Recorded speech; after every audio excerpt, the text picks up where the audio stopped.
All right, let's take a journey through our cosmic backyard. We're going to start with something you can see right from your window, the moon.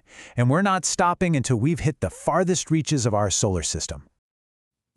It's a feeling that connects all of us, right? You look up at that huge dark sky and you just wonder. Well, today we're going to start digging up some of the answers to that big question. So this question actually gets to a really modern problem. Have you ever noticed that?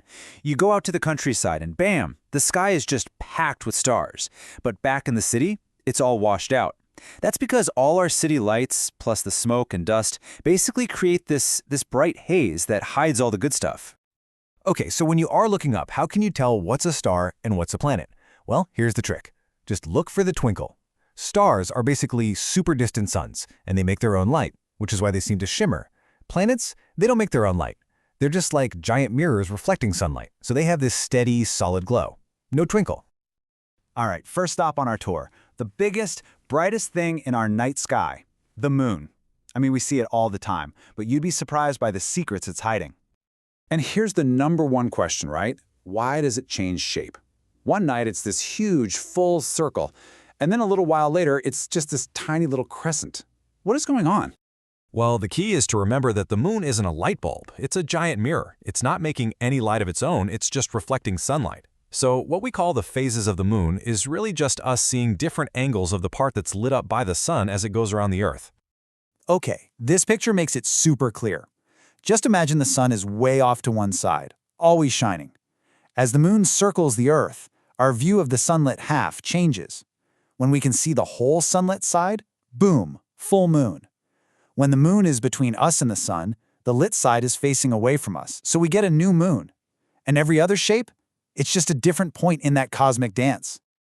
And the moon itself is a pretty wild place. It's totally silent, super dusty, and just covered in craters. There's no air, no water, and here's a fun fact. Because of a cool little trick of gravity, we only ever see one side of it. It wasn't until 1969, when Neil Armstrong took that one small step, that humanity finally got to see it up close and personal.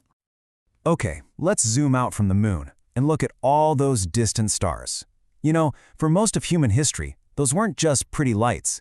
They were the original GPS, the first map and compass for ancient sailors and travelers. What they did was basically play a giant game of connect the dots in the sky. They found patterns, or constellations, and they didn't just see shapes. They saw heroes, monsters, and gods. These stories weren't just for entertainment. They were how you remembered the map to find your way. And this right here, this is probably the most famous one of all, especially if you live in the northern hemisphere. It's Ursa Major, but you probably know it as the Big Dipper. See that classic spoon or ladle shape?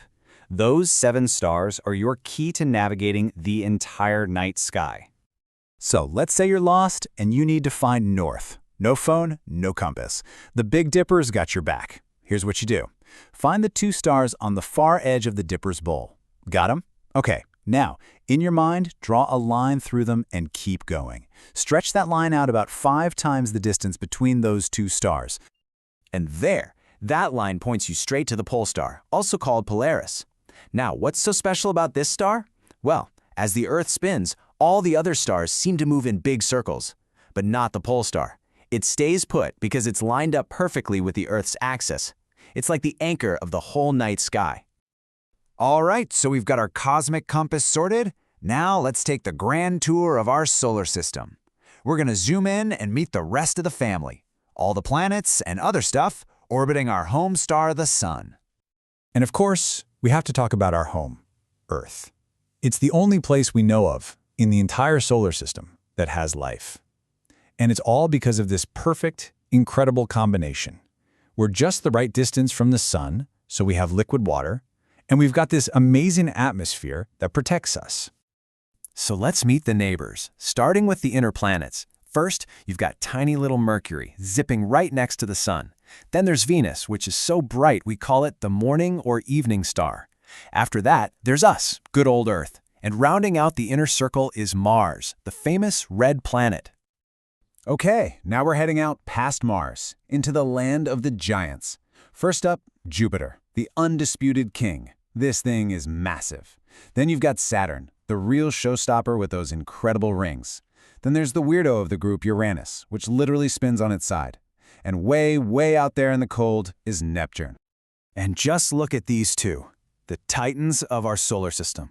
On one side, you have the absolute beauty of Saturn and its rings, and on the other, the raw power of Jupiter's swirling storms. I mean, wow, just incredible. But wait, there's more. The solar system isn't just the 8 big planets. It's also full of all kinds of other stuff. You've got asteroids, which are basically giant space rocks. You've got icy comets that get these amazing tails when they get close to the sun. And you've got meteors, which we see as shooting stars when they burn up in our sky. And some of these visitors are regulars. The most famous is Halley's Comet. It swings by every 76 years, like clockwork. The last time was 1986, so hey, you might want to put a reminder in your calendar for 2061. You won't want to miss it. Okay, you made it. You've navigated by starlight and you've met the entire solar system family. So I think it's time for a little pop quiz. Let's see what you've learned. Ready? First question. Of all the planets we just talked about, which one is the biggest? And the answer is Jupiter. And get this, to give you an idea of how big it is, you could fit about 1,300 Earths inside of it. That is just mind-bogglingly huge. So I want to leave you with one last kind of mind-blowing thought. Light travels unbelievably fast, right? But the stars are so far away that it takes years, sometimes thousands of years, for their light to get to us. So when you look up at the stars tonight, remember, you're not just looking out into space, you're actually looking back in time. Chew on that for a bit.